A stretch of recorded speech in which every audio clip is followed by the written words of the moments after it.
Dangerous Assignment, transcribed starring Brian Donlevy as Steve Mitchell.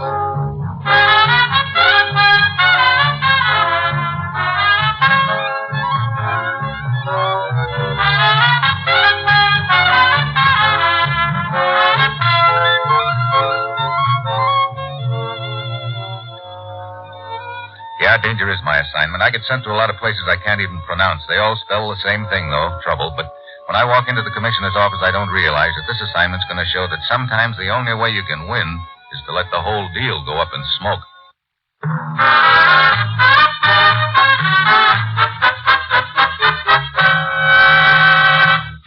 Morning, Commissioner. You sent for me? Steve, do you know anything about high-lie? Handball game Latin style, isn't it? Fast and furious and pretty rugged. Especially if you get conked with a ball. It'll kill you. Well, here's hoping you don't get conked, because you're going to attend the high-lie games at one of the arenas in Havana tonight.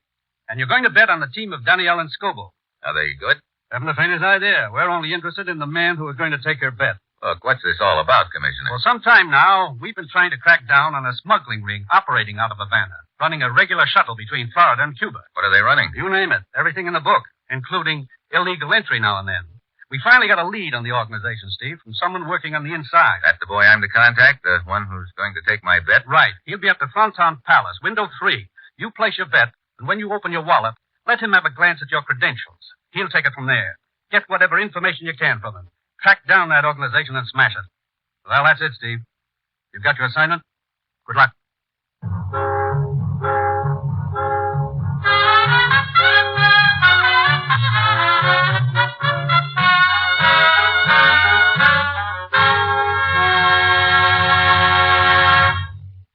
The National Broadcasting Company is presenting Dangerous Assignment, starring Brian Donlevy in the role of Steve Mitchell, colorful, two-fisted government agent. At all those places of the world where danger and intrigue walk hand in hand, there you will find Steve Mitchell on another Dangerous Assignment. A sufficient supply of blood and blood plasma to save the lives of our wounded soldiers in Korea continues to be of the utmost importance. Now, the reserve is still at a critically low ebb. And to give our wounded GIs the blood they must have to save their lives and speed recovery, a minimum of 300,000 pints a month is absolutely essential. Whole blood and blood plasma are the one treatment for which medical skill cannot provide a substitute. There is no sensation at all to the donor except the good feeling of knowing some wounded soldier will be thankful all his life for what the blood donor is giving. So remember, make an appointment at once with your nearest Red Cross blood center.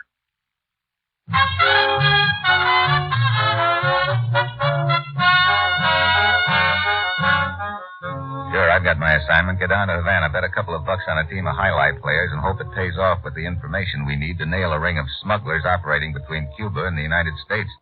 It's late afternoon when my plane sets down in Havana. I check in at my hotel, and that night I wander over to the Fronton Palace, a large indoor arena used for highlight games. Their teams on the floor are going at it hot and heavy, and the crowd is building steam. I watch them for a while, and then I ease over to the window number 3 to place my bet. Si, senor.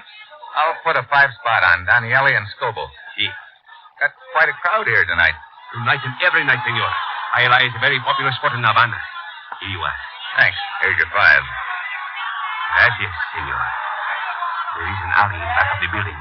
I will be waiting in my car. Half an hour, senor Mitchell. I'll be there.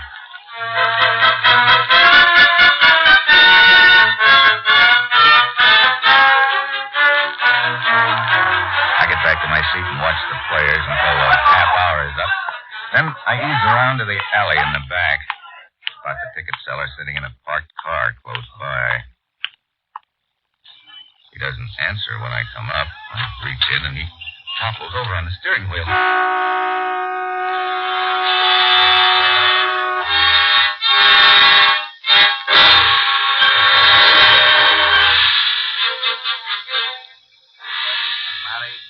Worked at the Fronton for the past 2 years.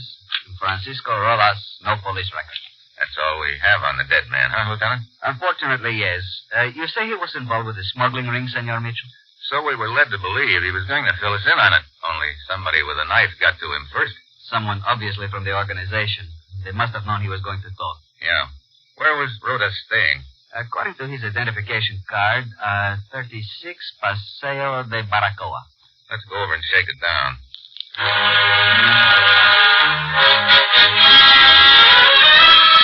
The police lieutenant and I hustle over to the dead man's apartment, spend a good part of the night giving it a going over. Nothing. See, next morning he isn't alone when I walk into his office. This is Jose Diego, a dock worker. Yes, senor. Hi. There was a story in the morning's paper of the murder back at the fronton last night, Senor Mitchell. Jose read about it and came straight to police headquarters. Oh? Jose, tell Senor Mitchell what you have just told me. Sí. Last night, senor, I was at the fronton to the games, you know. A little after 10 o'clock, I left the arena. I had promised my wife I would be home early. Go on. As I walked past the alley entrance in back of the building, a man come running out. We collided.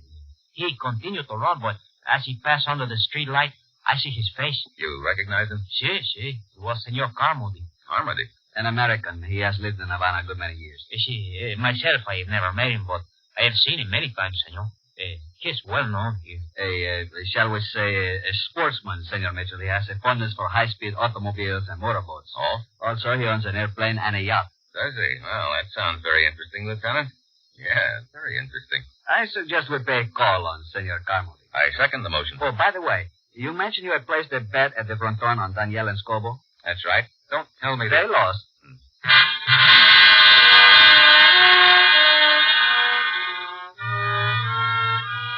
Carmody's place is a low, rambling ranch house at the edge of town. He greets us at the door wearing a black silk dressing gown and a white muffler.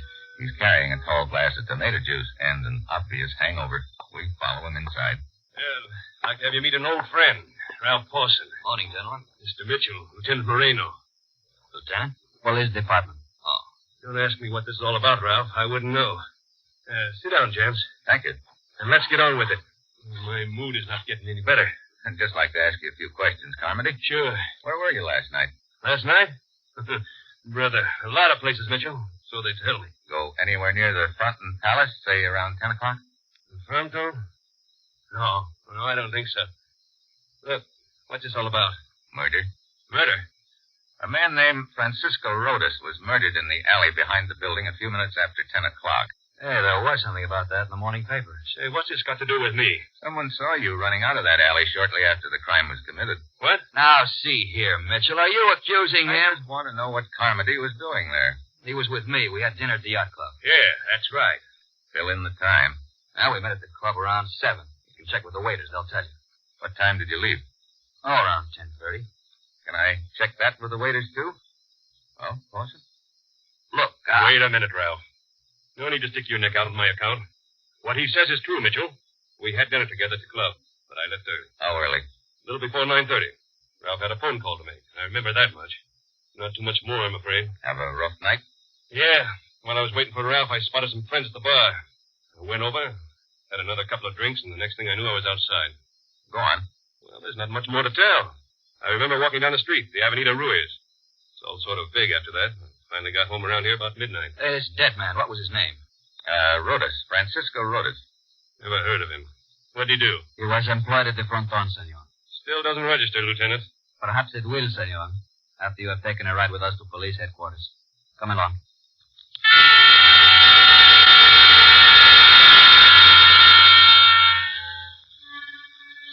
We take Carmody down to the brig. The witness, Jose Diego, positively identifies Carmody as the man he saw running away from the scene of the crime, and the local law books Carmody on suspicion of murder. A few minutes later, friend Pawson shows up with a lawyer in tow. The lawyer goes in to see Carmody, and Pawson tags after me as I walk out of police headquarters. I spend the next couple of hours with him as he fills me in on Carmody, and the rest of the afternoon checking on names and addresses he's given me. It all adds up to a big nothing. Late in the day, I wind up on the Avenida Ruiz near the yacht club. I've got a copy of the morning newspaper with me, Carmody's picture on the front page.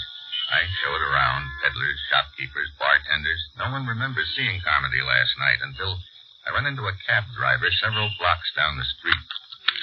This one, senor. Oh, see, I remember him. Oh, boy. $10 American he gave me. You sure this is the man? Yes. Could I forget $10? Where did you pick him up? Right here in this corner. What time? Oh, it was early, I think. How early? Just early. 9:30 or so? Sí, it's possible 9:30. Where did you take him? To the Fronton Palace? Fronton? No, senor, no. I drive him to Sebastian's casino. It's on the other side of town. Oh.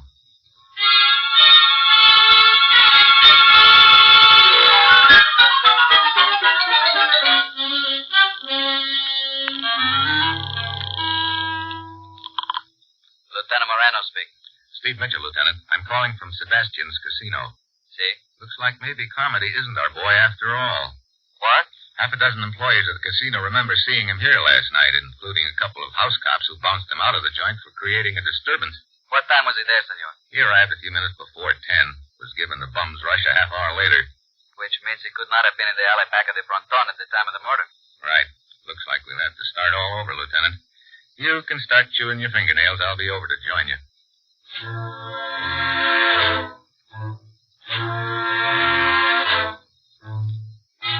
I hurry out of the casino, start down the narrow street, but I don't get very far. A car suddenly pulls away from the curb across the way. I duck, but not fast enough.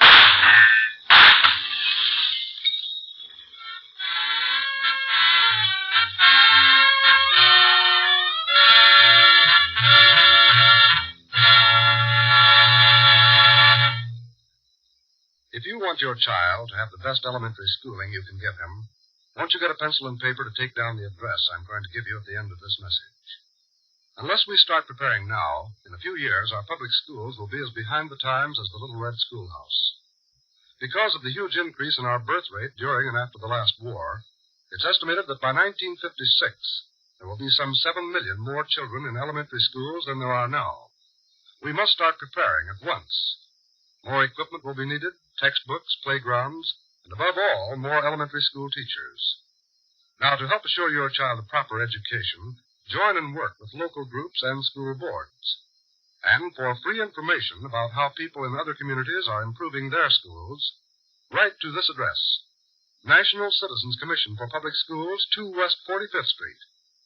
That's National Citizens Commission for the Public Schools, 2 West 45th Street, New York, 19, New York.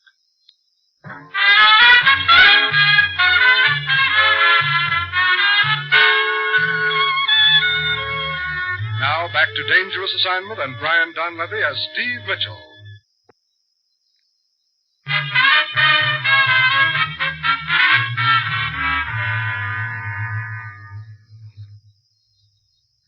So, you are all right? Oh, Lieutenant Moreno. Sure, I'm just dandy. Brother, my head. A scalp wound. The doctor, as you say, has bandaged it. How'd they get here? A cab driver brought you in. What happened? I got shot at as I was leaving the casino. After you telephoned to me that Carmody was in the clear? Yeah, he must be. All of those witnesses there couldn't have lied. They all swore Carmody was there at the time of the murder. I think we ought to have another talk with our obliging little witness.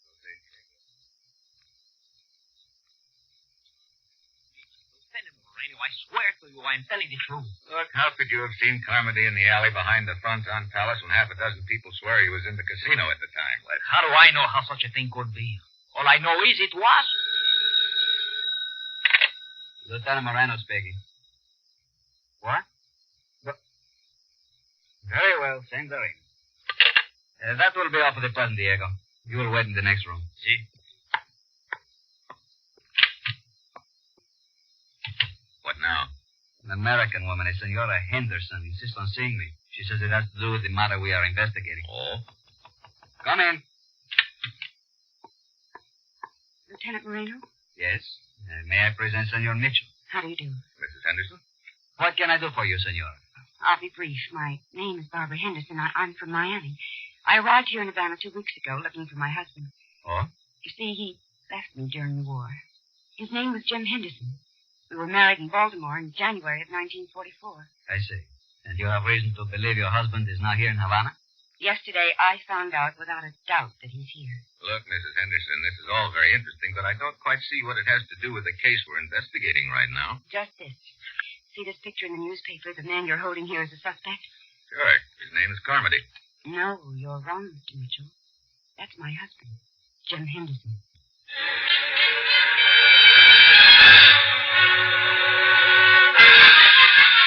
Lieutenant and I look at each each other, all of a sudden the whole case is busted wide open again. We have Carmody brought in from his cell. Mrs. Henderson promptly drapes herself on him. Jim. Hey, what is this? Oh, Jim, please. Why did you leave me? Look, what gives here? Who is she, Mitchell? Mrs. Henderson. And she says you're Mr. Henderson. What? Jim, don't do this to me. Look, I've never seen this dame before in my life. Why, you... Hey! He's lying, Lieutenant. He is Jim Henderson. We were married in Baltimore in January 1944, and he deserted me. Guess again. I was in the Army in New York in January 1944. I could have married this babe in Baltimore. You were in the Army, huh? I sure was. You can check that, Mitchell. Don't worry, Carmody. I will.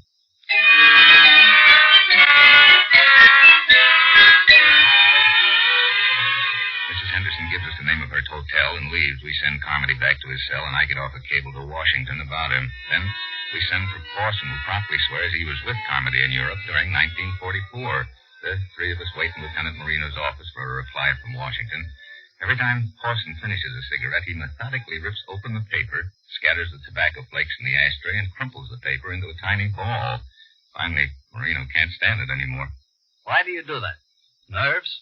That's Army, isn't it, Pawson? Yeah. If you ever had a police at camp yard, you'd know why, Marino. The tobacco flakes mingle with the dust, and the crumpled up paper is a lot less noticeable than a cigarette butt on the ground. Very sensible. Yeah, Carmody taught me that when we were in together. Hey, look, when are you guys going to lay off him? I told you we were in Europe together. How could he have married that woman? How could he have anything to do with any of this? Come in. Ah, the answer to your cable, Mitchell. Yeah. Well? Carmody was in Europe in January of 1944. Yeah, now are you satisfied? Yeah. Look, it's pretty obvious to me that this guy Henderson is the one you really want. Looks that way. Come on, Lieutenant. Let's check with Mrs. Henderson again, see if she can give us any further information on her husband.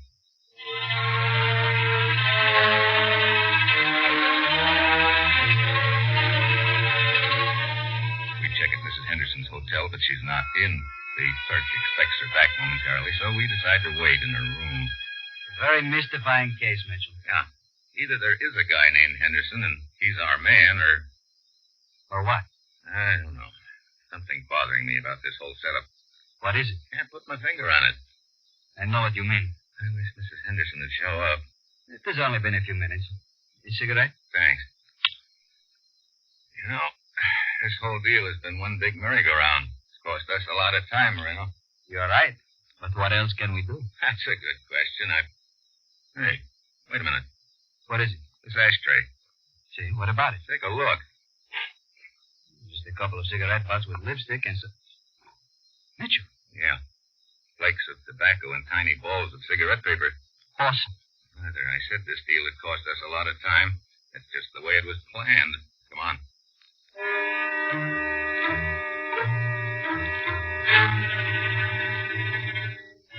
We head for Pawson's apartment. He's not there. We do a fast checkup on him and uncover a couple of very interesting facts, one of which sends us hightailing down to the waterfront. This is the place, Mitchell. Yeah. Pawson's lawyer said he owned that little cluster of fishing boats out there at the pier. Five will get you 10 that he's on one of them right now, getting ready to shove off. You take one side, I will take the other. We split up. I work my way along the row of boats. They're all dark except for small deck lights. Then suddenly I spot somebody climbing aboard one of them. It's Mrs. Henderson. I slip aboard and grab her. Mitchell! But just then something hard connects with the back of my head. I go to my knees. Sorry, Mitchell. I've been standing out here on deck in the dark for several minutes waiting for Barbara. You know, Pawson, you're giving this head of mine a pretty rough go. First you crease it with a slug, then you massage it with a gun butt. Like I say, I'm sorry. All right, lean against the rail. You'll be okay. Thanks. I guess I will. You've been leading Marino and me a merry chase in the deal. First you hire Jose Diego to swear that he saw Carmody near the scene of Rhoda's murder. We find out that he couldn't have been. Then you hire your pal Barbara here to pose as Mrs. Henderson with a phony story about her husband. Sounds to me like you've been working for time. Right. 48 hours of it, to be exact. It's taken me that long to convert my Havana holdings to cash. Sure, I could have taken a potter right after I killed Rhodas, but I had to leave broke. This way, I'm carrying about $100,000 with me. Hitting the smuggling ring must have been profitable. Oh, yes. You see, Mitchell, if I hadn't given you a bum steer right off the bat, you'd have probably concentrated more on the victim's background. You'd have discovered he used to work for me in the fishing fleet here. That probably would have gotten you interested in me right off the bat.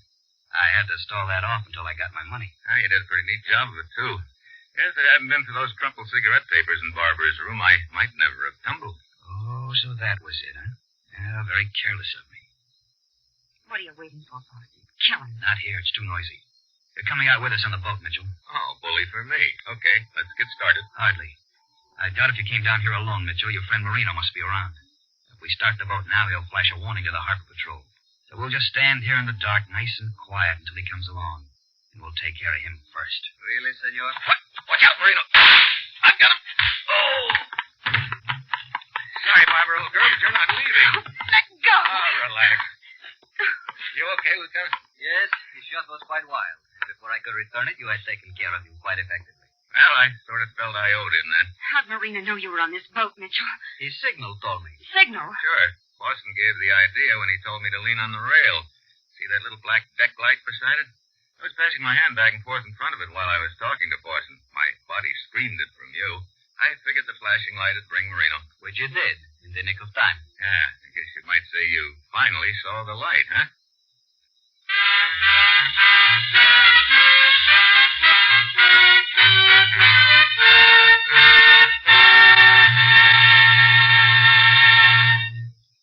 Our star, Brian Donlevy, will return in just a moment. What did you do for your country today? Stand guard at some lonely outpost? Stand watch on the cold, windswept bridge of a patrolling U.S. Navy destroyer? No, but you can still do your part to guard peace, the peace that is for the strong. Make today your D-Day. Buy an extra bond for defense, and then keep buying them regularly. There's no safer, surer investment than with United States defense bonds. And you build security not only for yourself, but your country, too, when you buy defense bonds. They serve to combine America's economic strength with its military strength. And it's this combined strength that protects your town, your home, your right to work and prosper in peace. And remember, if you don't save regularly, you generally don't save at all. So join the payroll savings plan where you work, or sign up for the bond-a-month plan where you bank. Make today your D-Day. Buy defense bonds. Always remember, defense is your job, too.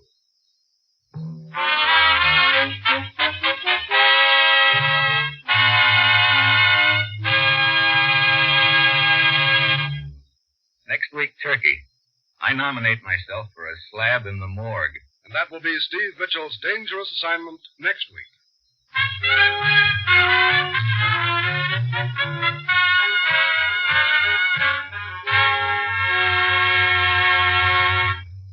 Included in tonight's cast were Harry Bartell, Tony Barrett, Nestor Paiva, Herb Ellis, and Kay Stewart.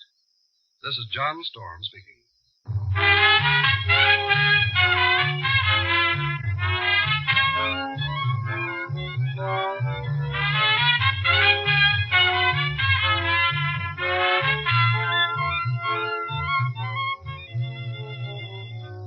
Dangerous Assignment, starring Brian Donlevy in the role of Steve Mitchell, with Herb Butterfield as the commissioner, is written by Bob Reif and Adrian Jandot and is produced and directed by Bill Karn.